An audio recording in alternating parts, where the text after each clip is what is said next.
સૌને મારા નમસ્કાર.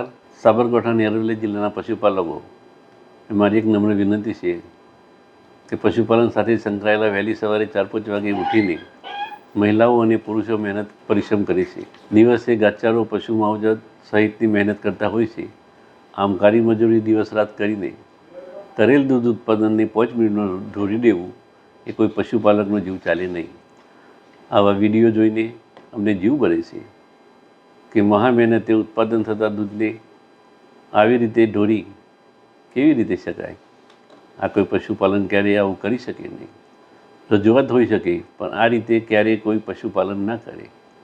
આ કોઈ પશુપાલક સિવાયના અમુક તત્વો હોય તો જ આ લોકો પોતાના રાજકીય સ્વાર્થ કે ઈરાદા પાર પાડવા આવી રીતે ખોટી ટોળકીઓ ઊભી કરી દૂધનો વેડફાટ કરી રહી છે, જેને અટકાવવું અમારી અને પશુપાલકોની જવાબદારી, સહિયારી જવાબદારી છે. અમુક સ્થળે દૂધ એકત્રીકરણ ના થઈ શકતા દૂધનો વેડફાવ અટકાવી બાળકો, દર્દીઓ અને દીકરીઓને પીવડાવવું છે, પણ અસહનીય છે કે આ દૂધનો બગાડ અટકાવવો જોઈએ.